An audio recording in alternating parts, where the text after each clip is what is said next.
nous avons la chance de recevoir pour cette rubrique patrimoine Monsieur Éric Viaud. Bonjour monsieur. Bonjour madame. Vous êtes président de l'association des maires pour le bien commun. Vous êtes par ailleurs le maire d'une petite ville près de Poitiers, la Bussière. 340 habitants, mais 3200 hectares. Et vous étiez, toute votre vie, musicien, chef d'orchestre, professeur de musique, directeur d'école de musique. J'ai envie de dire, quand on est chef d'orchestre, on est habitué à vivre en communauté. Exactement. Exactement. Il y a beaucoup de similitudes, de toute façon, entre un orchestre et un conseil municipal. Puisque, il y a plus de dissonance dans un conseil municipal que dans votre orchestre. La dissonance n'est pas toujours vilaine, d'abord, il faut le savoir. C'est les oreilles qui s'habituent à l'accord majeur, mais il n'y a pas que l'accord majeur. Il y a des dissonances qui peuvent être belles. Vous me donnerez des petits cours, moi j'ai du mal. Alors après, il ne faut pas se nommer la dissonance, parce que beaucoup pensent que plus c'est moche, plus c'est beau. C'est pas ça. Merci de me rassurer. Mais l'orchestre est capable de jouer sans le chef d'orchestre. Oui. Il est complètement capable. Oui, bien sûr. Le chef d'orchestre, c'est... Si vous écoutez 5 symphonies, avec 5 chefs d'orchestre différents, ça sera 5 symphonies différentes au niveau des nuances, des tempos, du ressenti, de tout ça. Mais un conseil municipal pourrait se passer du maire. D'abord, qu'est-ce que c'est que le maire dans un conseil? C'est un espèce d'arbitre. Oui. Et de faire travailler les gens ensemble. Le chef d'orchestre, il est là exactement pareil. Et je trouve beaucoup de similitudes entre le maire, qui n'a pas tous les pouvoirs, loin de là. Ouais, ça c'est sûr, oui. Je dirais même qu'il, pour le coup, il n'en a pas assez. Mais d'un autre côté, c'est très agréable parce qu'on a une équipe et on est là, ils sont tous aussi brillants que vous, et on est là pour les faire travailler ensemble. Et ça, c'est toujours assez compliqué, comme les musiciens dans l'orchestre. Alors, maire pour le bien commun, cette appellation que je trouve très belle pose plusieurs questions. Le bien commun aujourd'hui, est-il bien mis en valeur? Monsieur Mélenchon en parle beaucoup du bien commun. Je ne pense pas qu'on est tout à fait le même. Non. Et le bien commun, lui, il y a autant de personnes qu'il y a de bien commun. Il y a le bien commun. Nous sommes des maires, d'abord tous des maires catholiques, oui, sans étiquette. Nous ne sommes affiliés à aucun parti politique. Et nous sommes là pour mettre en exergue ce qui est la famille. La famille, la loi surnaturelle, et faire la différence entre le temporel et le surnaturel. C'est ça. Si on écoute, écoutez, je vais citer cette phrase du cardinal Pie qui est la mienne, et je me suis fait mienne. Si l'heure n'est pas venue pour Jésus-Christ de régner, l'heure n'est pas venue pour les gouvernements de durer. Pie disait ça à Napoléon III avant la bataille de Sedan. Et c'est la vérité. C'est une phrase fabuleuse, ça, oui. Et on va dire, mais qu'est-ce qu'il est en train de mettre de la bondieuserie partout? Pas du tout. C'est que si on n'en veut pas, ça ne se passera pas bien. Oui. Il faut le mettre dans nos associations, dans nos choses, sinon ça ne se passera pas bien. On en a la preuve depuis tout le temps. Et surtout que notre religion, à nous, est une religion d'amour, une religion basée sur le respect, sur la beauté, sur toutes ces choses-là. Voilà. Donc maire pour le bien commun, eh bien, c'est naturellement qu'on défend toutes les lois. Je crois que les maires pour le bien commun, ils existent depuis bien longtemps avant moi. Ça a été créé après la loi Taubira, naturellement. C'est ce qui a fait rentrer ces maires la loi Taubira. Rappelez-nous ce que c'était que cette loi Taubira. La loi Taubira, vous devez... Non, mais c'est pour ceux qui la Taubira, c'est sur le... ne sont pas branchés sur la politique, comme vous l'êtes. Sur le mariage. Voilà, donc... et encore, moi, je ne suis pas l'homosexualité, c'est vieux comme la nuit des temps. Mais ne légiférons pas là-dessus, par pitié, et ne n'employons pas ce mot mariage. Le problème, c'est la législation généralisée dans tous les domaines, sur tous les sujets, du matin au soir. Surtout, voilà, il faut légiférer sur tout et donner la place à des minorités. J'écoutais, il n'y a pas longtemps, un homme politique qui disait, non pas un homme politique, pardon, un polémiste, pour pas le citer, Éric Zemmour, qui disait, il y a une loi qui risque de passer, elle est revendiquée par 7000 personnes seulement. Que les femmes, vous avez le droit, mesdames, de garder votre nom de jeune fille, comme on dit, oui. Mais maintenant, ça serait imposé. Vous le gardez forcément. Oui, et il y a 7000 personnes demandent ça. La loi Taubira, je crois qu'il y avait 1 million de personnes sur les champs, et c'est passé que mettre à la poste. Oui. Donc, je crois qu'il n'est pas bon tout le temps de vouloir mettre ces minorités sous prétexte. On a l'impression que ces gens-là qui pensent ça, pensent détenir la bonté humaine. C'est eux les gentils, et nous sommes les méchants. Je ne crois pas que ça soit ça du tout. Je ne crois pas que ça soit ça. Il n'y a plus de bien commun s'il y a un petit groupe qui réclame sans arrêt des choses. Ah, c'est évident. Ça s'appelle du communautarisme. Ça s'appelle plus le bien commun. Et ça vire vers l'oligarchie, et c'est plus le bien commun. Alors, que se passe-t-il de nos jours avec un certain nombre de dispositions de loi, toujours la même chose, qui vont beaucoup altérer la fonction du maire? Ben, moi, je pense que justement, la première des infrastructures, c'est la famille. Après, c'est la mairie. Et puis après, c'est l'État. Alors, moi, qu'il y ait entre la mairie et l'État une strate, oui, pourquoi pas. Le département était très bien. Le département était très bien. Là, on a rajouté la région et la communauté de communes. C'est beaucoup. Mais c'est voulu, à mon sens, à mon avis, pour qu'il n'y ait plus de petites mairies.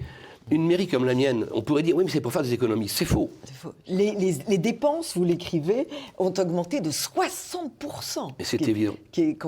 Donc, ils se foutent de nous. Et puis, c'est une chose qui a été imposée par Bruxelles. C'est une chose qui a été imposée par là. Alors, parce que je pense qu'on veut légiférer dans un pouvoir central, et point barre, et on veut... C'est le syndrome napoléonien, en fait. Oui. Pour être à la mode. Oui, on va dire ça. Oui.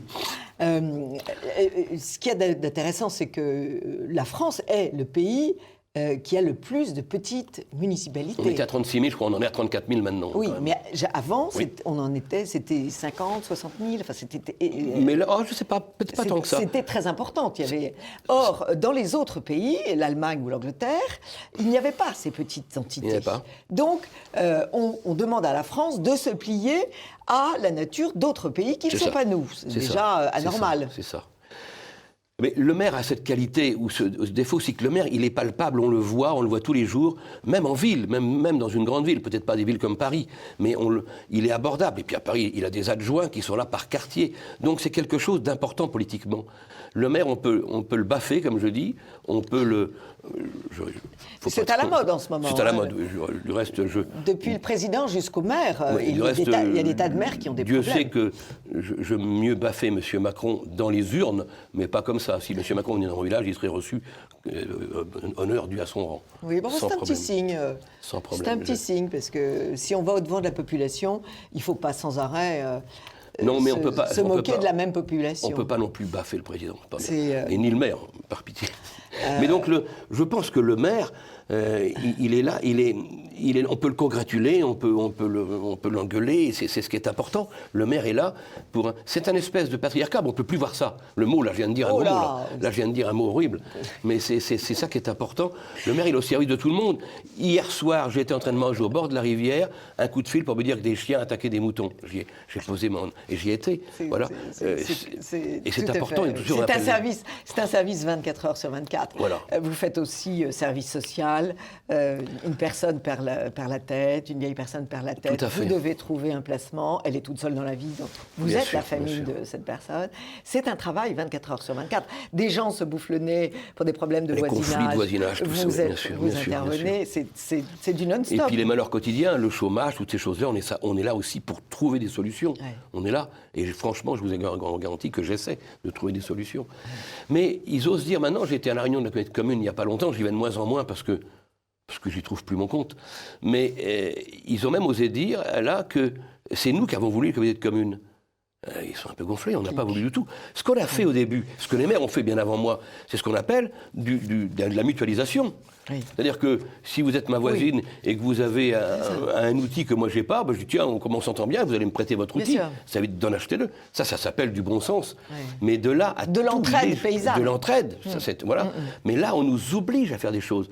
Alors, encore une fois, quand une petite commune comme la mienne veut monter un gros projet, par exemple une salle de spectacle, là on n'a pas les épaules. Non. Donc il faut une structure au-dessus. Mais il y avait le département, c'était suffisant. Ouais. Les départements, c'est les conseillers départementaux, les conseillers qu'on appelait avant les conseillers généraux. Je trouve que c'est une bonne formule. C'était suffisant. Bien sûr. Et puis alors, la preuve de votre efficacité et de votre soutien, c'est le taux de participation aux élections. Vous avez 65% de participation aux élections, alors qu'aux européennes, par exemple, il y a eu 32%. Oui. Il ne faut pas prendre en compte les élections municipales dernières qui ont été gênées avec la crise sanitaire. Oui, mais autrement, bien sûr, c'est les présidentielles et les maires qui ramènent le plus Qui n'aurait de jamais dû avoir participation. lieu d'ailleurs, puisqu'on a supprimé tout le reste. On a supprimé tout le reste, mais le devoir des élections, ça, c'est Oui, en on a même République, oui, c'est la pas- messe. Ils nous ont supprimé la messe, mais pas les élections. Enfin, je pense que c'est nos évêques qui ont supprimé la messe. Les évêques ont accepté. Les évêques ont accepté. Absolument. Mais alors, il y a une loi tout de même c'est cette loi NOTRe qui fait Nouvelle des ravages. organisation territoriale de la République. Oui. Et c'est donc cette intercommunalité. Est-ce que vous ne pensez pas aussi que les techniciens de la gestion des municipalités ont pris le pas sur le pouvoir du maire? Par exemple, les donneurs d'ordre des grandes entreprises, par exemple les travaux publics, les gens qui fabriquent les becs de gaz, les poteaux d'électricité et tout ça, qui viennent avec leur savoir et leur argent et qui imposent au maire finalement des choses qui ne donnent.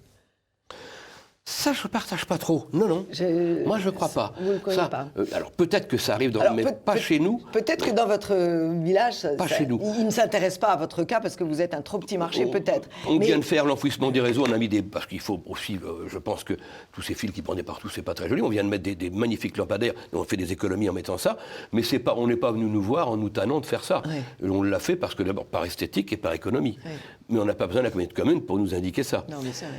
Mais vous avez lâché un mot, esthétique. Est-ce que tous les conseils municipaux ont les capacités esthétiques de juger? Parce qu'il y a quand même des horreurs qui sont faites par des conseillers municipaux qui feraient mieux de s'occuper d'autre chose. Là, je peux vous garantir que chez nous, je trouve que nos lampadaires sont très beaux. Ils sont très beaux.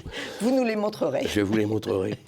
Mais non, ce qui m'inquiète, c'est que les politiques n'ont plus le pouvoir, justement. C'est plus les mairies qui ont le pouvoir. C'est même pas les élus de la communauté de communes, ce sont les administratifs. Mais je ne leur en veux pas à eux. Oui. J'en veux à ceux qui leur laissent le Bien pouvoir. sûr, bien sûr. Parce qu'on rentre dans une technicité tellement profonde qu'on ne connaît plus. Il faut être juriste maintenant, pratiquement, pour être à la Comcom. On dit la Comcom, c'est l'abréviation élégante de la chose. Mais il faut être juriste, on n'y comprend plus rien. Et je m'aperçois que qu'est-ce qui commande dans les communautés de communes? C'est les administratifs.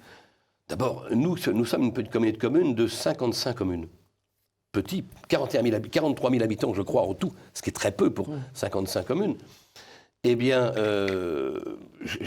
on arrive presque à 4 500 000 euros de salaire. Vous voyez, 4 millions. C'est énorme, c'est colossal, sans compter le parc automobile, sans compter tout ça, c'est colossal. Oui, mais la fonction publique, c'est la panacée. Hein, mais c'est une strate qu'on pourrait se passer. Oui, on pourrait se passer de cette strate-là. Mais la République achète des électeurs en leur donnant une fonction. Oui. On est comme à Rome. Ça. Donc il faut caser les gens. Il faut caser les gens.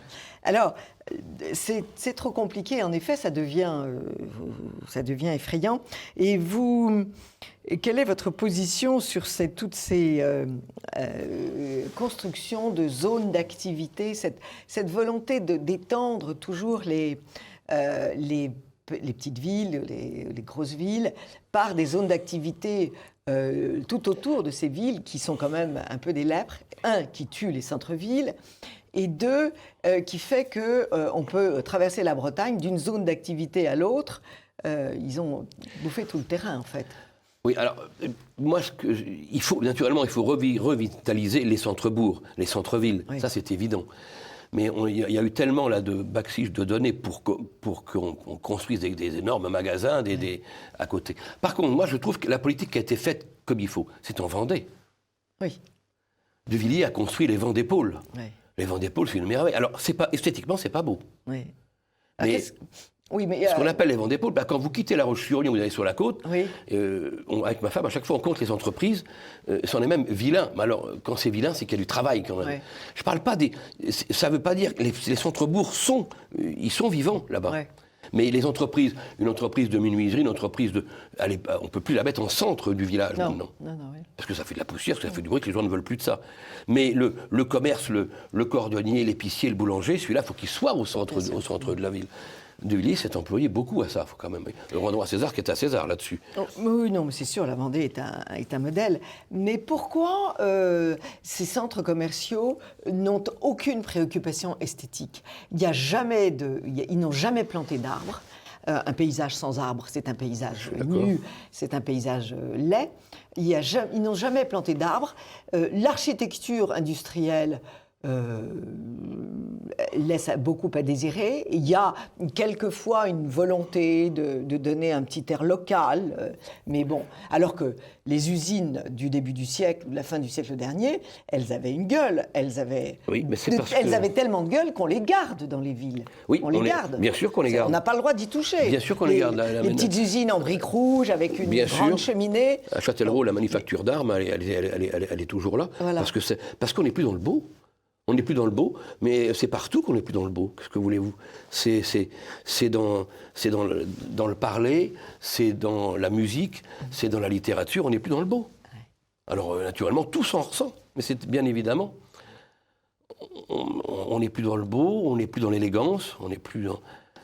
Alors, quand on parle comme ça, on a l'air d'un vieil imbécile. Mais, non, nous assumons, nous voulons de la beauté. Mais pour parler avec des jeunes, quand même, depuis que je suis avec les maires pour le bien commun, je côtoie des jeunes brillants, comme le monsieur qui était avant moi tout à l'heure, là, vraiment, j'ai pris une leçon. Pierre Magnard, j'ai pris une grande leçon. Une leçon d'humilité, ça fait du bien.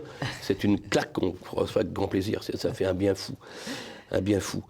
Et j'étais content de lui parler de ce livre que je suis en train d'écrire, qui est tout l'inverse de lui, qui s'appelle Itinéraire d'un cancre, mais c'est complètement... Mais c'est pas parce qu'on n'a pas été aux études et on n'a pas poussé... Mais je regarde ces jeunes, donc, je me suis aperçu qu'il y a encore des jeunes qui ont de l'esthétique, qui ont des choses, qui veulent faire du beau. Bien sûr. Il y en a.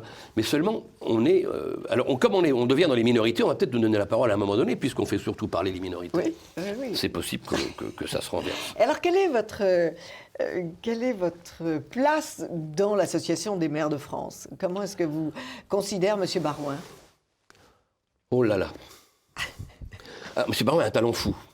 Vous pourriez l'écouter parler pendant 3 heures. Il a un charisme, une voix, il a un talent fou. Oui. Autrement, je vais vous dire, M. Barouin, pour moi, enfin les maires, l'Association des maires de France. Oui, je suis un peu inquiète. C'est comme le journal La Croix, le pèlerin, si vous voulez perdre la foi, vous achetez La Croix.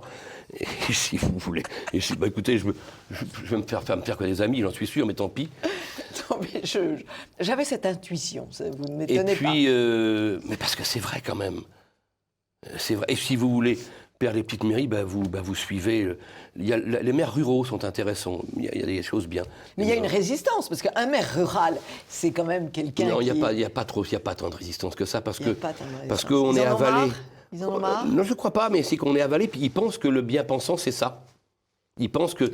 parce que, encore une fois, M. Barouin, il est brillant. Ouais. Il est brillant. C'est un homme brillant, intellectuellement. Oui, mais enfin, c'est pas parce qu'on brille que... Ah oui, mais tout ce qui brille n'est pas en or, c'est le complexe du petit maire, dont je suis. Ouais. Je me prends pas pour un grand maire, je me prends pour un petit maire d'une petite commune. Ouais. Mais...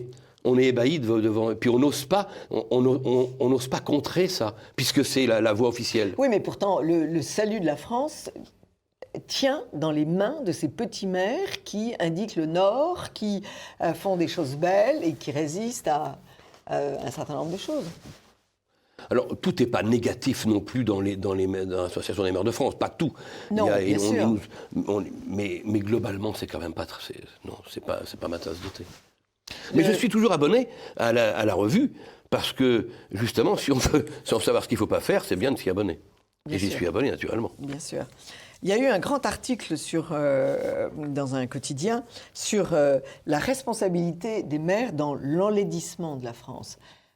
Qu'est-ce que vous pensez de l'installation des éoliennes? Là, je vais vous décevoir. Oui. Je vais vous décevoir. Là, je me suis aperçu que les éoliennes, c'était pire qu'une religion. Moi, je ne suis pas je suis pas contre l'éolien. Tous mes amis politiques le sont. Oui. Tous, sans exception. Bon. Je ne suis pas contre l'éolien. Je ne suis pas un fan de l'éolien non plus, mais je ne suis pas non plus une centrale nucléaire, c'est pas spécialement bon. On en a une à côté de chez nous qui dégage beaucoup d'argent, mais qui, dans 20 ans, il faudra se poser des questions, parce que ça va être à la main de Robin.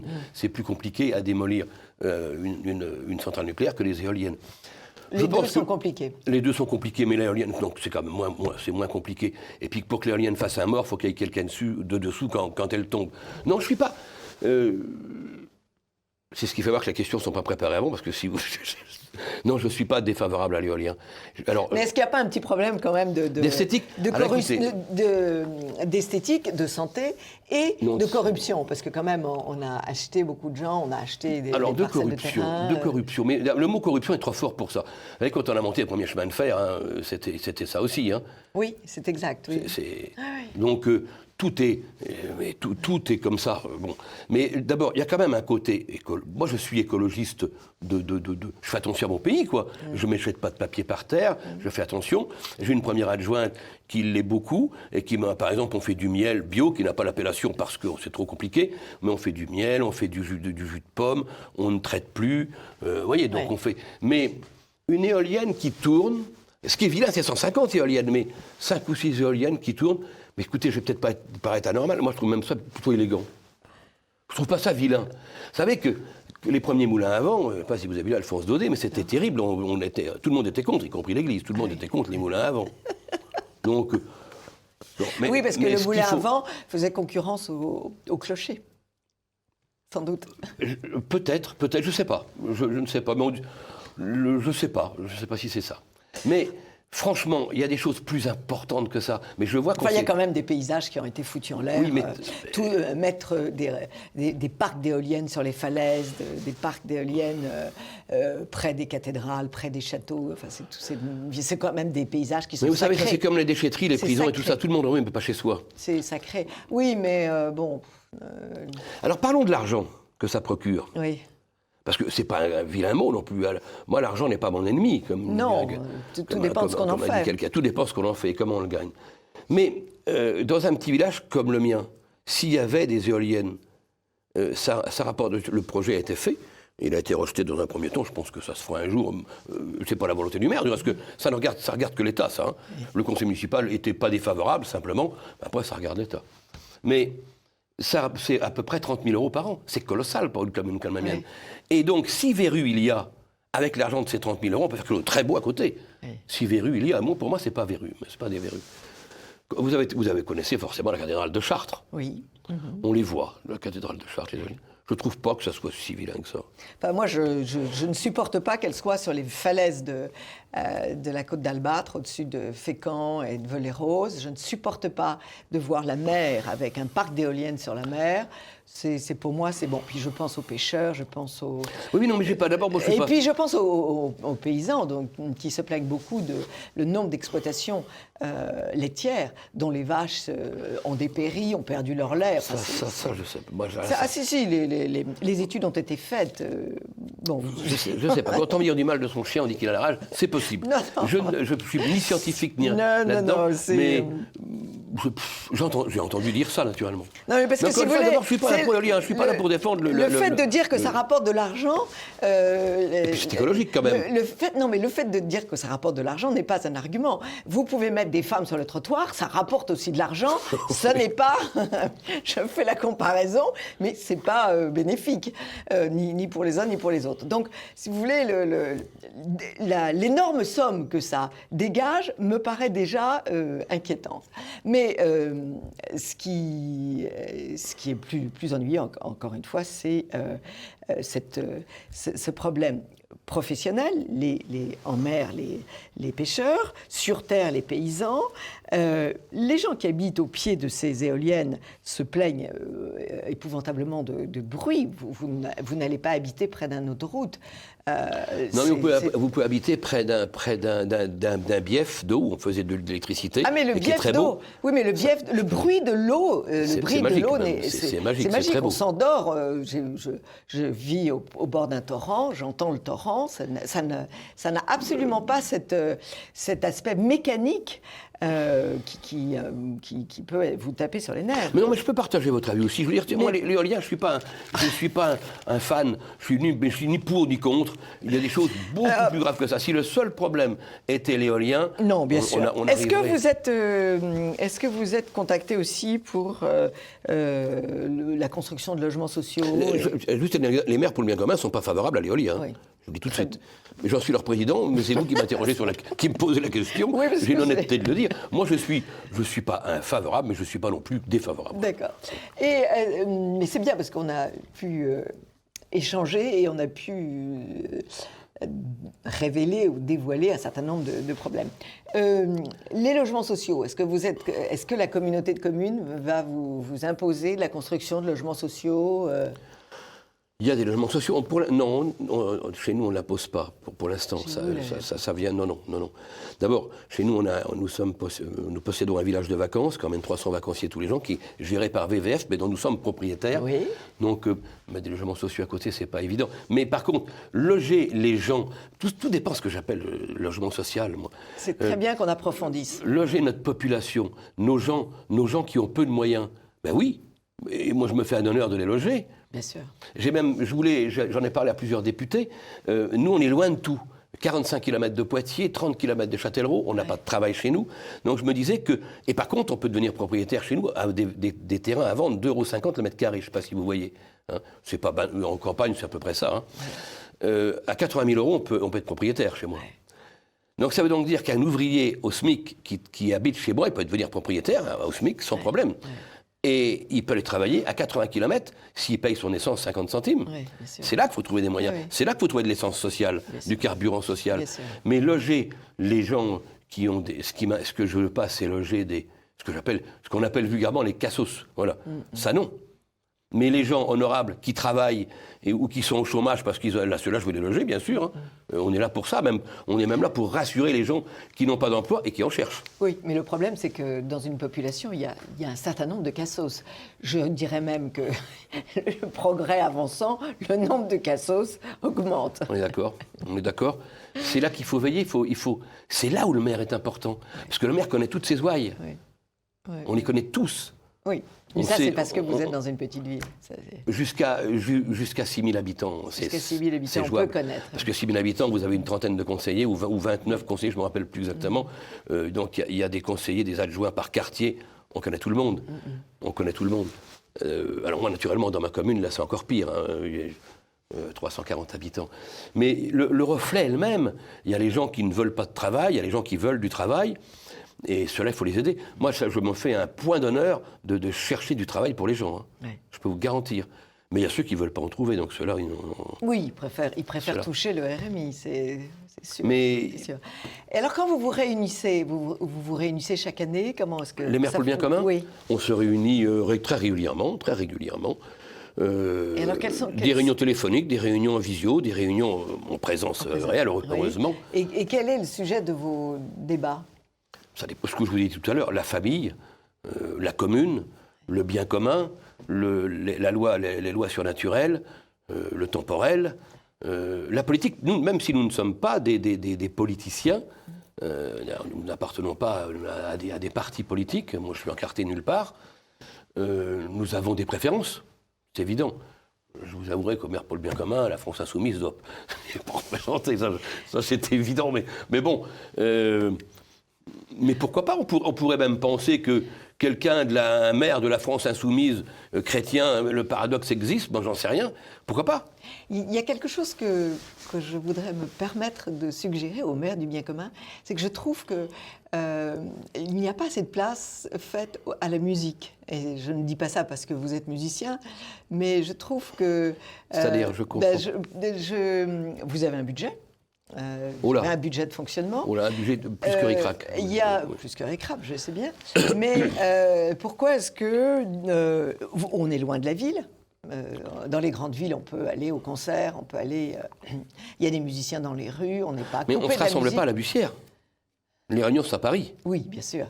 Non, mais est-ce que les maires du bien commun ne pourraient pas avoir comme but d'inviter des musiciens de tout genre, de tout poil, de tout petits orchestres ou chanteurs. Je pense que les artistes n'ont pas assez de lieux pour jouer, pour s'exprimer, pour gagner leur vie, et que les dispatcher en France et et apporter, encore une fois, la musique dans une ville. Il était un temps où, dans chaque ville, il y avait un kiosque. Ah, bien sûr. Bon, ces kiosques sont Bien sûr. vides maintenant. Vides, on n'y fait rien. Moi, écoutez, quand j'étais... mais il y a un moment déjà. Puisque quand j'étais musicien dans l'armée, on jouait dans tous les kiosques parisiens. Voilà. Dans tous les kiosques parisiens. Voilà. Mais c'est plus le cas aujourd'hui. Je crois que ça se fait encore. Ça se fait Je ne sais plus. Mais je crois que ça se fait. Très peu. Mais si, il y a encore, ça se fait encore. On appelle ça la musique de kiosque. Les musiciens, souvent, n'aiment pas ça, parce que, je vais vous dire pourquoi. La musique de kiosque, les gens passent, les mamans avec leurs poussettes, l'enfant qui crie, le chien qui aboie. C'est dur. Voilà. Mais c'est beau, c'est une ambiance... Moi, j'aimais beaucoup. Mais beaucoup de musiciens n'aimaient pas parce que les gens passent et écoutent un peu. Mais non, mais votre question est bonne sur pourquoi les maires pour le bien commun n'auraient pas quelque chose sur la musique, quelque chose. Jouer de la musique, c'est prier. Voilà. Donc on pourrait le penser, bien sûr. On pourrait le penser. On fait notre bénédicité en chantant. En chantant, on le parle pas, on le chante. Mais non, mais c'est une question à poser. Parce que je connais beaucoup de musiciens et louer une salle, l'organisation des salles et tout ça, c'est une complexité rare. Ils n'ont pas tous l'entre-gens nécessaire. Puis les organisateurs de spectacles sont quand même des gens... qui cherchent les grandes salles, donc les grandes renommées, donc les gens qui ont fait la une. Ce sont les stars à qui vont les contrats. Mais il n'y a pas que les stars dans la vie de la musique, vous le savez. Bien sûr. Et Bien sûr. il y a d'autres musiciens qui sont de grande qualité et qui sont tout seuls dans leur solitude et leur pauvreté, puisqu'en fait, ils ne peuvent pas... Surtout ces derniers temps, avec la crise sanitaire, Surtout avec ça a été terrible. En plus, savoir qu'on faisait des métiers non essentiels, ça, il faut pouvoir l'entendre et il faut pouvoir le dire. Ça, c'est incroyable. Je ne sais pas si les gens qui font des métiers non essentiels ont payé leurs impôts, mais leurs impôts ne sont pas essentiels non plus à ce moment-là. Mais... Bon, j'aime beaucoup votre insolence, monsieur Éric Viaud. Alors, vous avez un site, Maire pour le bien commun. Maire pour le bien commun. Et donc, allez-y, chers amis de TV Liberté. Et puis, si vous êtes maire de votre commune, eh bien, contactez monsieur Éric Viaud. C'est avec joie qu'on accueillerait tous les nouveaux maires. Enfin, les maires nouveaux. Vous êtes combien? Vous êtes combien? Soixantaine, 70, quelque chose comme ça. 70. Je n'ai pas exactement le nombre. C'est une très belle initiative, mais il y a encore de la marge. Je voudrais saluer Hervé Bijard, notre secrétaire général, qui fait un travail remarquable. Oui. Remarquable. Qu'il faudrait que vous invitiez du reste aussi. Je crois que je l'ai rencontré. Oui, certainement. Oui. Je crois que je l'ai rencontré. C'est pour ça que... Puis, on n'a pas parlé, mais vous défendez bien sûr l'idée de la subsidiarité, ce qui peut être fait... Ah oui, c'est dommage qu'on n'ait pas parlé de la subsidiarité. Bon, on le fait maintenant. Ce qui peut être fait par la commune n'a pas à être fait à un niveau supérieur. Et alors ça, par contre, c'est tellement facile à comprendre humainement. Alors, donnez-nous des exemples. Un exemple tout bête, mais c'est par les choses les plus simples. J'ai pas pu malheureusement m'occuper beaucoup de mes enfants, parce que je travaillais beaucoup. Mais je m'occupe de mes petits-enfants maintenant. Et puis vous étiez sur la route. Et beaucoup. La vie d'artiste. Beaucoup. Mais je me suis aperçu que mon petit-fils tenait son biberon tout seul. À partir de, je ne me rappelle plus combien de mois, mais je me suis dit, j'étais étonné. Et j'ai dit, ça, il est autonome, on ne revient plus dessus. Il sait faire ça. On ne revient plus dessus. On vient de son biberon, il le tient. Et c'est pareil pour le tout. Le plus grand doit aider le plus petit. Et quand le plus petit sait faire, on le laisse faire. Donc par pitié que les communautés de communes nous laissent faire ce qu'on sait faire. On n'a pas besoin d'elles. Et quand on a besoin d'elles, par contre, on leur demande, oui. Et ils se doivent de nous aider. Oui, mais la concentration jacobine bat son plein. C'est le problème de la concentration jacobine. Alors que l'État... Moi, je suis pour un État fort. Il faut un État fort. La France, on va pas remettre la Bretagne indépendante ou tout ça. Je suis pour une France unie et indivisible. Une France, je n'ai pas parlé d'autre chose. Mais les communes font partie de cette France. Ouais. Encore une fois, on n'est pas en bas. Les maires ne vont pas faire un putsch. Et puis il y a un autre problème avec l'intercommunalité, c'est que les partis politiques prennent du poids. Alors, je ne sais pas chez nous, je ne sais pas le problème, pas au milieu rural, un petit peu, Un petit peu, mais je serais de mauvaise Non, mais foi. dans les grandes villes, oui. Bien sûr. Je serais de mauvaise foi si je disais ça. Un petit peu quand même. Un petit peu quand même. Dans les grandes villes, il est anormal qu'on dise, le soir des élections, le parti a tant de maires. Non, mais c'est sûr. Et puis, alors que si vous avez des idées comme les miennes, c'est-à-dire dire sur les ondes qu'on est catholique, qu'on est pratiquant, alors là, c'est vrai que vous avez peu de chances d'être dans les vice-présidents. Ça, c'est une certitude. Oui. Ça, c'est une certitude. Ce qui est anormal. Nous sommes des électeurs comme les autres. Bien sûr, mais c'est la force de l'électorat. Vous savez, à un moment donné, il y a quoi? Il y a 4% de pratiquants en ce moment, non? C'est dramatique. Et comme la nature a horreur du vide, il y aura d'autres pratiquants. Absolument, à moins que nous évangélisions. Et puis, vous savez, l'Église a connu beaucoup de creux, de périodes à vide, et elle a toujours remonté la pente. Ah non, mais ça, c'est la seule certitude que j'ai. C'est-à-dire que c'est naturellement, nous arriverons à vaincre, ça c'est sûr. Mais la passion, c'est pas ma première vertu, et j'aimerais le voir, et là, je le verrai pas. Voilà. Merci beaucoup, Merci, Monsieur Éric Viaud, de votre beaucoup. témoignage du terrain. Et bien, vous continuez à nous faire part de toutes vos décisions et de tous les sujets de vos réunions. Si vous me réinvitez, avec grand plaisir. Merci beaucoup. Merci, madame. Au revoir, chers amis de TV Liberté.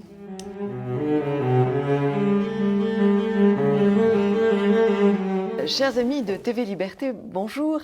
Nous avons pour cette rubrique patrimoine et esthétique la chance de recevoir Hélène Charrier. Bonjour Hélène. Bonjour Anne. Vous êtes décoratrice, peintre en décor. Exact. Et je vous ai connue en admirant vos fables de La Fontaine sur les boîtes de... Les armoires techniques. Les armoires techniques de la ville de Versailles. Et vous êtes attachée à une rénovation extraordinaire dont vous nous avez... pas une rénovation, une restauration extraordinaire dont vous êtes venu nous parler il y a déjà longtemps. C'est celle du prieuré des Moulineaux. C'est à Poigny-la-Forêt, c'est dans la forêt de Rambouillet. Et c'est un endroit qui a un charme fou. Je suis allée. Cette chapelle est la chapelle d'une abbaye de l'ordre de Grandmont, qui a été construite de 1156 à 1170. Et que s'est-il passé après? Pendant un certain temps, pendant 400 ans. L'ordre de Grandmont a possédé la chapelle durant 400 ans. L'ordre se développe un peu partout en Europe. C'est un ordre qui s'apparente, oui, qui est proche de l'ordre des cisterciens. Et il se développe partout en Europe, jusqu'à avoir, je crois, autour de 100-120 abbayes dans toute l'Europe. Et c'était des abbayes qui étaient en fait, contrairement à ce qu'on a pu imaginer un temps, pas très grandes en nombre de moines, mais il y en a beaucoup et très influentes et très riches aussi.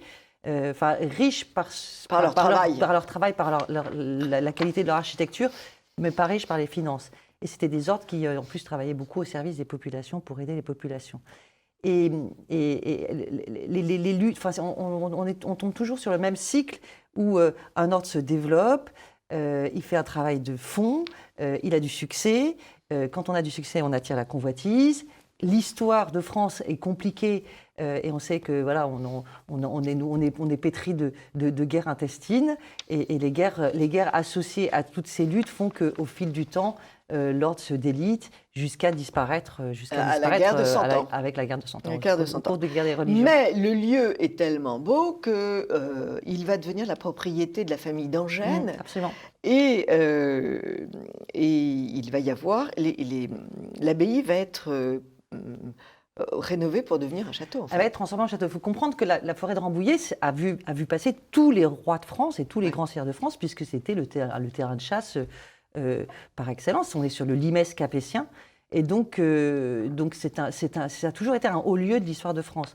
Donc les Dangènes, qui sont proches de la couronne, rachètent le site, récupèrent le site et le transforment en un logis seigneurial parce qu'on est dans une zone de chasse très intensive. Ouais. Et il y a toute cette mouvance avec le château de Poigny-la-Forêt, la cour de France, tout ça, tout fait qu'il y a des châteaux, des petits châteaux qui se construisent partout. Et il y avait une servitude, celle de dire la messe dans cette chapelle. Le site n'a pu être transféré que à la condition expresse qu'il soit dite des messes, et donc il fallait conserver la chapelle. Et alors, cette chapelle tombe tout à fait en ruine, on ne s'en occupe plus du tout, et par chance, cette ruine va intéresser la mairie. Alors, en fait, il y a eu plusieurs tentatives de sauvetage de cette ruine, puisqu'elle est relativement proche de la route, donc de nombreux... On la voit. Et dans un coin de grande randonnée, Oui. donc de nombreux Pugnéens et passionnés de la forêt de Rambouillet la connaissaient. Elle était sur un terrain privé, c'est un terrain de chasse, c'est un terrain qui n'a pas de propriété de grande demeure, en tout cas pas aux propriétaires actuels. Et du coup, comme elle était en bordure, elle n'intéressait plus. Donc elle tombait en ruine. Et puis, il y a eu Geneviève Hude qui a été la première vraiment à tirer le signal d'alarme sur le sujet. Il y a eu des dessins qui ont été faits au XIXe siècle également qui nous permettent de savoir à peu près à quoi ça ressemblait au XIXe siècle. On suppose qu'une grande partie des pierres a été utilisée pour construire au début du XXe siècle le château de Saint-Hilarion, et ça a servi de carrière aussi. Et en fait, il y a un jour où il y a des élus et des habitants plus pugnaces que d'autres qui capitalisent sur le travail fait avant eux et qui disent cette fois, il faut sauver le monument parce que la situation est vraiment trop grave. Le propriétaire, qui est contacté évidemment, refuse. À partir de là, on rentre dans un processus un peu complexe, pas toujours très agréable, mais qui a permis, qui a été jusqu'à amener la DRAC sur les lieux pour révéler la richesse de ce site, l'importance historique de ce site et donc la nécessité de le classer, qui était la condition, de le protéger, de l'inscrire du moins, la condition première pour qu'ensuite on puisse repasser à l'attaque auprès du propriétaire en disant maintenant il faut que vous avez devoir de protéger ce monument, de le conserver, ou vous le faites, ou nous on le fait sous forme de bail amphithéotique ou autre, il y avait 1000 possibilités à faire, ou vous nous le vendez. Et c'est le parti qui a été finalement pris. Choisi, et la ville a été, le maire Thierry Convert a fait un travail magnifique puisque il a tenu absolument à ce qu'au cours de son mandat soient sauvés les moulineaux. Mais c'est un lieu absolument féerique. C'est un lieu féerique. On a une impression de. C'est l'impression qu'on a dans toutes les chapelles romanes en réalité. C'est avec ces trois ouvertures de très grandes, très étroites, les voûtes sont magnifiques. Sous une voûte magnifique. Vous allez voir des photos. C'est vrai qu'elle a un charme fou, mais ce que je trouve magnifique aussi, c'est la ténacité, l'ardeur des 220 adhérents de cette association. Qui ont tenu bon et qui lancent une campagne, et c'est pour ça que vous êtes là, avec... en fait, c'est la Fondation du patrimoine qui a choisi de alors, on a signé, alors en fait, on a commencé bien avant. Là, on a toujours eu des liens. Dès qu'on a su qu'on avait la structure qui permettait de sauver le bâtiment, évidemment, on a pris contact avec les différentes fondations, puis toutes les institutions, parce qu'en fait, on a réussi à réunir autour de nous non seulement la Fondation du patrimoine, évidemment avec qui on a signé une convention l'hiver dernier, malgré le contexte dans lequel on l'a fait, mais on avait déjà remporté un concours qui s'appelle Sauvons les monuments, partenariat entre la Fondation d'Artagnan et le Parisien, qui nous avait permis de financer la fermeture de la chapelle et l'installation des grilles. Il faut rendre hommage aux Parisiens, parce que un journal qui s'occupe de restaurer un bâtiment ancien, c'est quand même très rare. Il y a 9, on était 9, je crois, 9 sélectionnés. Il y avait un monument par département. Nous avons été celui-là, et c'était Fondation d'Artagnan et le Parisien. Et puis on a autour de nous, pour le coup, on a réussi à vraiment fédérer la DRAC d'Île-de-France, avec le ministère de la Culture donc, le Parc naturel régional de la Haute-Vallée de Chevreuse, le Conseil départemental, on a l'archéologue des Yvelines, le patron de l'archéologie des Yvelines qui nous accompagne de manière magnifique. On a une association de jeunes archéologues qui nous fait un travail de fouille, puisque le site ayant été protégé n'ayant jamais été construit et étant en pleine forêt, il intéresse en plus et les archéologues et les archéologues de la biosphère aussi. Alors c'est ça Donc qui on a est tout le monde. Vous avez dit un mot important, c'est l'archéologie. Et c'est ça qui est inouï, c'est qu'on découvre des choses après avoir défriché, après s'être occupé de mettre un toit pour protéger, des grilles pour fermer. Vous montrez que en fouillant le sol, on découvre des choses. Alors, on a eu la chance d'être contacté, je ne me souviens plus pourquoi du comment, par des jeunes, si ce n'est qu'il y avait des rambolitains dans l'histoire, des jeunes étudiants en archéologie qui avaient fondé une association pour mener des chantiers de fouilles dans le cadre de leurs études au départ. Maintenant, on a des doctorants, certains sont diplômés, d'autres sont en phase de passer le doctorat, et qui, grâce à travailler au financement par le département des Yvelines, ont entamé ce chantier de fouilles. Et puis les premières fouilles ont été un petit peu décevantes. Et puis les deuxièmes ne l'ont pas été. Et puis maintenant, cette année, ils annoncent 3 semaines de chantier de fouilles. Voilà, on a une quinzaine de jeunes sur le site qui découvrent l'histoire, qui sont en train de réécrire l'histoire qui est dessous, et qu'elle date de la Renaissance ou qu'elle date du Moyen-Âge. C'est merveilleux parce que d'habitude, on envoie les archéologues en Égypte, en Syrie. C'est les mêmes, ils font les deux. Ces jeunes-là font les deux.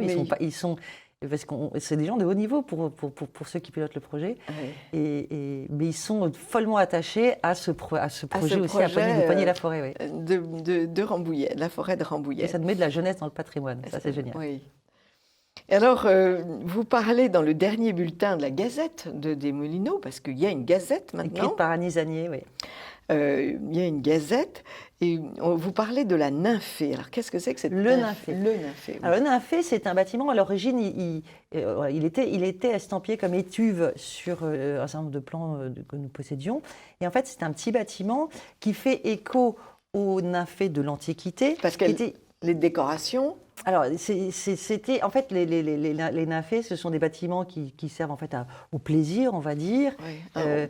Qui dans la Rome antique, dans la Grèce antique, c'est les bains et c'est l'hommage à des demi-dieux. Les nymphées, c'est le monde des demi-dieux et c'était l'hommage qu'on rendait à la fois à la nature et aux dieux antiques.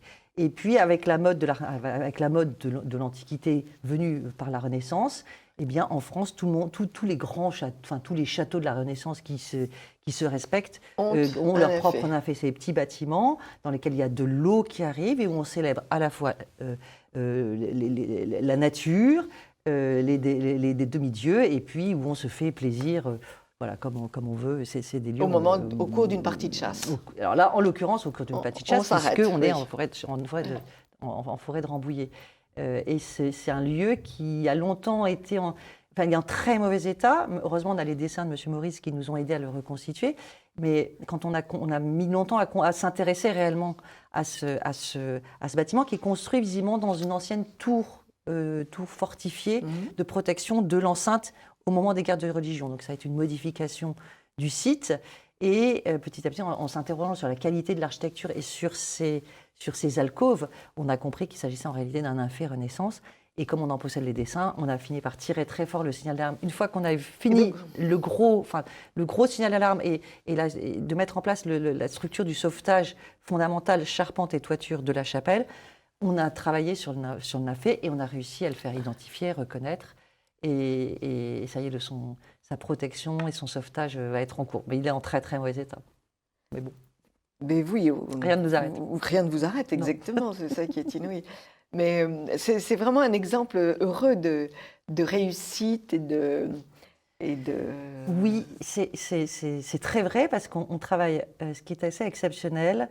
D'abord, on a un président qui a des rêves fous, qui est à la fois un homme précis, il s'engage, il est dans l'action permanente et dans le rêve. C'est un ancien pilote de chasse, Nicolas Dorelli, et qui met une énergie étonnante parce qu'il lâche rien. Et puis, en plus, il nous fait confiance.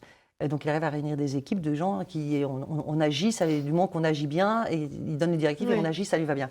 Par ailleurs, on a la commune de Poigny-la-Forêt et son maire qui fait qu'on est vraiment, réellement main dans la main. Et du coup, on a pu réunir toutes ces institutions privés ou publics, autour de nous, parce qu'on se met tous autour de la table, chaque fois qu'il faut, y compris nos jeunes archéologues, et du coup, on avance beaucoup plus vite, parce qu'il n'y a pas de contradiction en réalité. On sait très bien où on marche, on sait très bien qu'on ne travaille pas pour nous, mais on sait très bien où on va sauver ce lieu et en faire un lieu, et on en fait un lieu de vie, réellement de vie, de chaleur, que ce soit de l'art, par la musique, par l'art, ça peut être de la sculpture, là ça va être de la photo, cette année on fait rentrer la photo, et puis par l'art de vivre aussi, au moment tout des simplement. Journées du patrimoine. Au moment des Journées du patrimoine, on a monté des ateliers de dessin avec des enfants l'année dernière. Voilà, c'est un lieu qu'on rend réellement à la vie, bien au-delà de la simple conservation en l'état à regarder. Et puis ça va être un lieu de visite. Mais c'est de très bon augure parce qu'il y a 1001 bâtiments, petites églises, oratoires, chapelles. Il y en a partout. Qui méritent d'être remontés et qui sont encore, comme sur la photo, à l'état de ruines, complètement étouffés par la végétation, par les ronces. Il y en a beaucoup, il y a ceux qu'on voit, il y a ceux qu'on ne voit pas, et c'est sûr qu'en France, c'est infini, et en même temps c'est infiniment précieux. Oui, c'est infini, vous avez raison de le dire. Plus tous les problèmes d'église que certains voudraient détruire. Et là, la mode devient un petit peu forcenée sur le sujet. Et il faudrait vraiment que les Français en prennent conscience parce qu'on va se retrouver avec des villes et des villages entiers décapités de leurs clochers. Et un village sans clocher, ça va leur faire drôle. C'est certain. En fait, moi, ce que j'ai envie de dire à tout le monde, c'est qu'il faut que nous, les habitants, nous nous mounions. Parce que souvent, les maires ne sont pas forcément contre les projets de sauvetage. Simplement, ils ne savent pas par quel bout prendre le problème. Bien sûr. Et nous, vraiment, quand on voit la façon dont on porte, dont les habitants locaux et d'un peu plus loin, peu importe, s'investissent sur les projets. La mairie, une fois, les mairies, les villes, les propriétaires divers et variés, une fois qu'ils se sentent soutenus par une énergie, absolument, ils marchent. Il y a quelque chose qui se passe. Et je crois qu'on est au stade aujourd'hui où il faut oser faire ça, parce qu'en plus avec Internet, on a des moyens pour aller chercher des énergies, faire savoir, trouver de l'information, des finances, développer des projets et trouver des financements, qui fait qu'on peut faire 1000 choses qu'on ne pouvait pas faire il y a 10 ans. Et on a besoin de ces deux énergies, institutions et les particuliers. Absolument. Et les passionnés. Et je dirais aussi la volonté de conservation, la volonté de conserver et faire comprendre à tous les gus qui veulent du passé faire table rase que non, il y a une volonté pour les arrêter. S'il y a une grande leçon dans la crise du Covid qu'on vient de connaître, c'est qu'on voit que les gens des villes reviennent dans les campagnes et on y assiste, nous on est en frange d'Île-de-France, on assiste à une appropriation du patrimoine par ces jeunes urbains qui arrivent dans nos villages et qui, eux, ne comprennent pas qu'on ait si longtemps laissé tomber les choses. Donc il faut vraiment, on est dans un moment à saisir, il faut vraiment que nos élus et nos institutions étatiques comprennent réellement que les Français sont attachés à leur patrimoine, les étrangers sont attachés au patrimoine français, parfois de manière bien plus forte que nous-mêmes.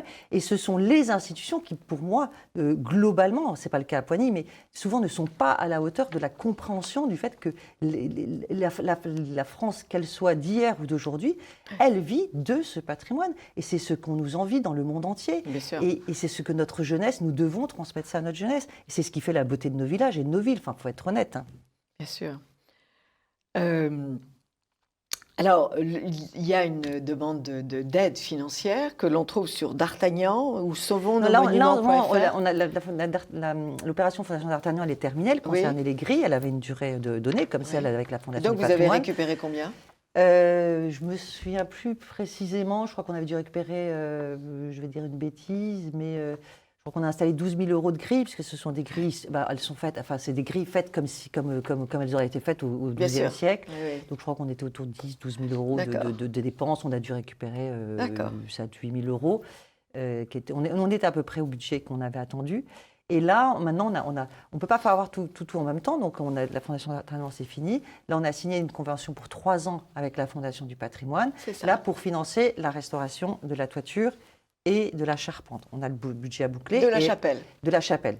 on a encore ce budget à boucler. On démarre les travaux incessamment sous peu. On est en consultation des entreprises en ce moment, puisqu'on a l'essentiel de la somme et la ville a bien voulu contracter le prêt qui nous permet d'attendre que petit à petit on trouve les 60 000 euros qui nous manquaient pour boucler un budget de plus de 400 000 euros tout de même pour la chapelle. On a attaqué la question du financement du Nymphéa. Donc là maintenant l'urgence pour nous c'est de récupérer du financement aussi pour le Nymphéa. Là, le département nous aide, mais il nous manque encore quelques dizaines de milliers d'euros pour pouvoir boucler aussi ce budget-là. Mais vous pouvez aller de toute façon sur la Fondation du patrimoine, Poigny-la-Forêt, Sauvons les Moulineaux, Prieuré des Moulineaux, que ce soit à la ville, à l'association ou par la Fondation du patrimoine, tous les dons sont les bienvenus et on ira au bout. J'en suis persuadée. Je ne me fais aucun souci. Merci. C'est une des choses qui marche en France, c'est l'association du Prieuré des Moulineaux. Sauvons les Moulineaux. Sauvons les Moulineaux. Alors, vous terminez un très beau chantier qui est celui d'un ami de TV Liberté, Thierry Gobet, le château de la Selle-les-Bordes. Présentez-nous ce château et votre travail. Le château de la Selle-les-Bordes, c'est un château qui date du début du XVIIe siècle. Qui fait partie évidemment aussi de ce fameux terrain de chasse, ancien château de la duchesse d'Uzès, qui était quand même une des premières femmes maîtres d'équipage de chasse à courre, et qui est un très joli château orné d'un décor de boiserie et de bois de serre. C'est assez fantasmagorique, moi j'appelle ça la Belle au bois dormant. Oui. Et à l'étage, il y a une grande galerie qui fait 150 mètres carrés, avec un plafond à la française qui n'avait jamais été peint. Donc, j'y ai créé un décor Renaissance typique grâce à la demande de Thierry Gobet, qui est absolument passionné et qui nous a poussé à un très haut niveau d'exécution de ce plafond. C'est un peu c'est travaillé avec des techniques classiques, à la caséine et au pigment pur. Donc, on est vraiment dans un matériau classique. Et tous les motifs que j'ai créés sont un peu une espèce de grammaire, représentent un peu une espèce de grammaire de tous les grands motifs de la Renaissance et les grandes thématiques de la Renaissance pour la partie des solives qu'on est en train de terminer. Et le château est visible pour les Journées du patrimoine ? Il est ouvert pour les Journées du patrimoine et vous pouvez organiser des groupes de visites. Il y a aussi des visites privées qui peuvent être assurées à partir du moment où il y a une trentaine de personnes en contact avec le propriétaire. Voilà. Et alors, est-ce que vous avez d'autres projets dans la ville ? Dans la ville. Dans la ville, oui. Dans les villes. Alors, indépendamment du fait que je suis rentrée à la mairie de mon propre village, enfin de ma propre petite ville, et donc où je sévis dans les commissions d'urbanisme et j'espère pouvoir agir pour le bien commun. Parce que bien sûr, oui. C'est dans mon propre village. Il y a des projets à Versailles sur une jolie devanture de boutique sur le bailliage du roi du quartier des Antiquaires, avec un décor assez original à base de peinture, pas classique, puisque c'est moi qui ai créé les couleurs sur mesure, et de décors à la feuille d'or, décor avec des grands lys à la feuille d'or. Je file la semaine prochaine sur l'île d'Aix, restaurer un petit cadran solaire qui a été calculé de façon très particulière par un polytechnicien il y a je crois 60 ans, et qui est sur une façade de l'île d'Aix qui est assez connue, puisqu'on le trouve sur les cartes postales. Alors c'est un petit chantier, mais absolument délicieux. Il y a un paravent qui arrive. Vous avez un grand nombre de projets dans votre atelier. C'est varié, en fait, c'est varié. Je travaille aussi de plus en plus la création de couleurs sur mesure, parce que le sens de la couleur, et le choix des pigments, c'est quelque chose de particulier aussi. Couleurs, oui. Après, il y a un travail de statue, il y a un travail de statue aussi qui a restauré, qui arrive aussi. Après, je ne sais plus, mais il y en a d'autres. Ça, c'est les proches. C'est les proches, oui. Non, c'est assez magique comme activité. Moi, je suis toujours très fascinée. Puis on a l'impression quand même que les villes font un petit peu attention maintenant à ce qu'ils mettent au mur. Il y a une sensibilité. C'est sûr qu'il y a une sensibilité qui vient petit à petit. Et puis, l'art mural s'est développé parce que de plus en plus de maires comprennent que l'art mural, le décor mural, peut permettre de régler un certain nombre de problématiques urbaines, urbanistiques, de murs, de très murs laids. qui sont vilains, d'éléments de mobilier qui sont du mobilier urbain qui sont indispensables mais qui sont vilains. Et puis on y associe aussi maintenant beaucoup la question des plants, de la plantation, où on remet enfin du vert dans nos villes. Maintenant, ce serait bien, c'est d'en mettre plus. Oui, non, puis c'est Parce que très important que ce soit vous. Tout est lié. C'est très important que ce soit des gens comme vous qui soyez dans les municipalités parce que il y a quelquefois dans les équipes communales des gens qui sont Il n'y a pas de compétences. En réalité, qui n'ont absolument qui n'ont fait aucune étude ni d'architecture, ni de décoration, ni de peinture, et qui donc ont beau faire du mieux qu'ils peuvent, ça ne peut pas avoir un résultat esthétique. En fait, ils ne savent pas. On ne peut pas leur en vouloir d'une certaine manière, parce qu'ils ne savent pas. Oui, mais... Et malheureusement, la machine économique et administrative qui existe chez nous fait qu'on leur renvoie des solutions un peu toutes faites. On a des aménageurs, c'est qu'on appelle des aménageurs, par exemple, qui sont subventionnés par l'État pour accompagner nos petites collectivités.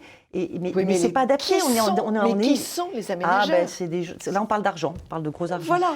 Du coup, il y a une inadéquation entre les choses. Ce sont des gens qui vous imposent des parterres de fleurs avec du ciment entre les groupes de plantation, parce que c'est pratique, on n'a qu'à passer un jet d'eau, ou alors des faux cailloux.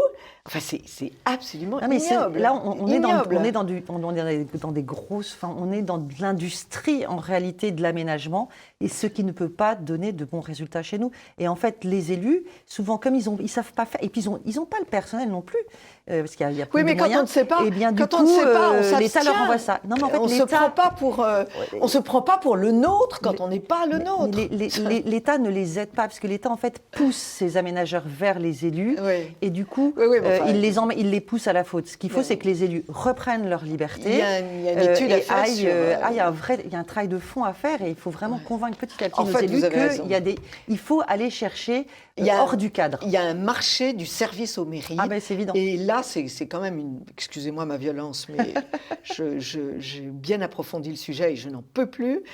Quand on vous fout 10 becs de gaz gigantesques, ignobles, alors que 5 suffiraient amplement, voire 4. Ça, c'est un vrai problème. Et ça, c'est de la norme européenne. Ça, les jardins dits municipaux, qui sont des jardins de privés, que la mairie a racheté ou dont ils ont été hérités. Alors, ce sont des jardins qui ont été faits avec amour, avec beaucoup de grands arbres, à l'ombre desquels, en plein été, dans le Grand Sud, on est absolument à l'abri de la chaleur, parce que bien les arbres donnent les arbres, c'est un élément clé du bon fonctionnement des villes. Ils ont coupé la moitié des arbres et ils ont créé des petits parterres, moyennant quoi le jardin sera infréquentable en juillet, août et septembre. Mais il faut rendre la ville aux habitants et aux élus de terrain. Ce n'est pas possible. Et eux doivent avoir confiance en eux et aller chercher en dehors du cadre imposé par les grosses machines. Parce qu'en réalité, c'est un peu l'autoroute qui se vend partout. Mais je ne savais pas qu'il y avait un mot d'aménageur. J'apprends. C'est l'avantage de passer de l'autre côté de la barrière, c'est que j'apprends et j'essaye d'œuvrer pour le mieux. Mais petit à petit, en tout cas, chez nous, petit à petit, je sens que l'intérêt pour ce que nous sommes capables d'apporter vient, et que la reconnaissance des métiers d'art, elle est en train des compétences, on va dire, esthétiques, artistiques et des recherches d'harmonie à travers les métiers d'art et les métiers des artisans, compagnons et autres. Oui. On est en train de reprendre du terrain, de reconquérir du terrain. Maintenant, il faut aller oser taper aux portes et sortir de nos petits ateliers. Il faut aller se montrer. Vous pensez qu'il y a une demande de beauté ? Oui. C'est pas que je pense, c'est que je l'entends. Vous l'entendez ? Je l'entends. Oui. Oui, on l'entend de plus en plus, et on l'entend aussi bien dans la bouche des plus anciens que des plus jeunes. Oui. C'est ça qu'il faut bien comprendre.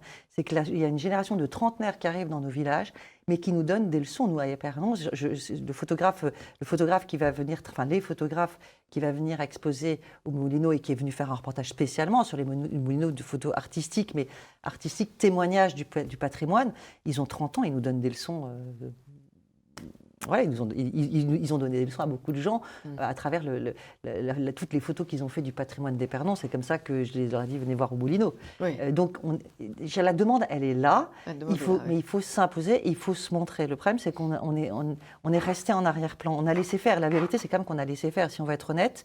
Et aujourd'hui... C'est-à-dire que vous êtes moins assoiffé de budget que vous n'êtes pas comme ces aménageurs qui veulent remplir leur caisse. Oui, c'est pas le même monde. C'est pas le même monde. C'est pas le même monde. Mais il faut oser, ouais, parce que c'est vraiment dire, il faut être audacieux, il faut que tous les gens qui savent faire de belles choses osent se montrer, osent pousser les portes, osent rentrer dans les mairies et les associations. Cela dit, je connais un certain nombre d'artistes qui se proposent aussi aux mairies et on les envoie péter parce que le type ou la bonne femme qui s'occupe de la culture dans la ville est une sinistre ignarde, n'a jamais rien entendu et ne sait pas distinguer qui est un artiste ou qui n'est pas.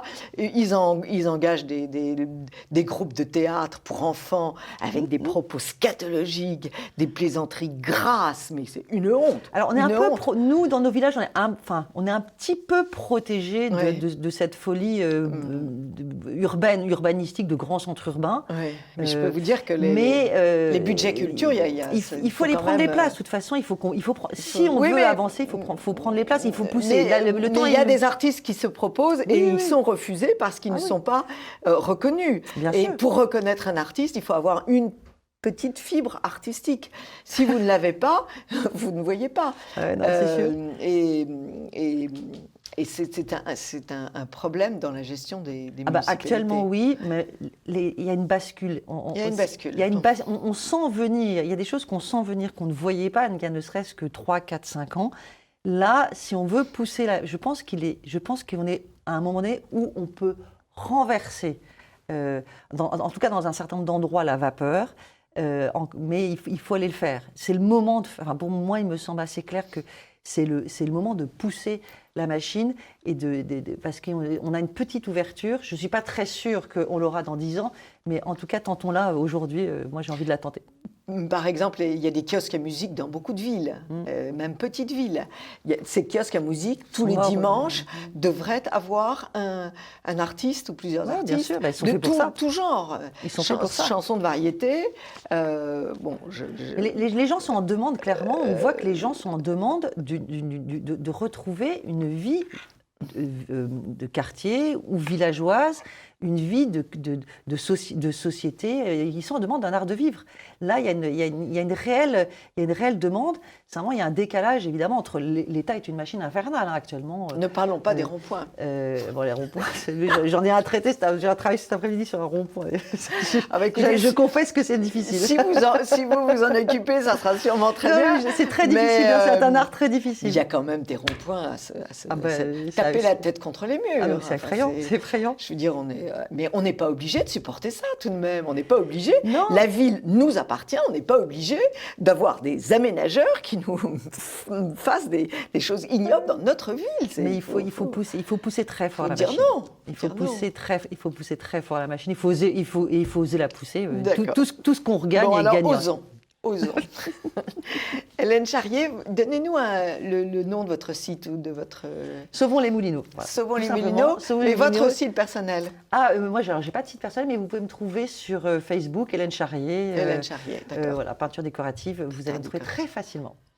Très bien, parce qu'en fait, vous êtes dans la ville, mais vous êtes aussi dans les intérieurs. Dans l'intérieur des maisons, dans les jardins. Parfois les objets, parfois les boiseries, les dessins, les créations de boiseries. En fait, ce qui m'intéresse,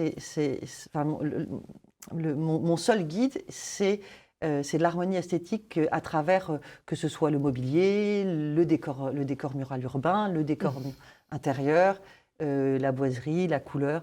Voilà, parce que l'harmonie, elle parle à tout le monde. Ça, c'est une de mes grandes leçons de vie acquises au fil des années. C'est que s'il y a une vérité, c'est que le style est propre à chacun, mais la question de l'harmonie, quel que soit le style, elle parle à tous. Et l'harmonie est source de bonheur. Et source de paix, de bonheur, bien sûr, et d'élévation. La disharmonie est source de souffrance. Bien sûr. Et pourquoi nos villes sont si malheureuses, c'est que...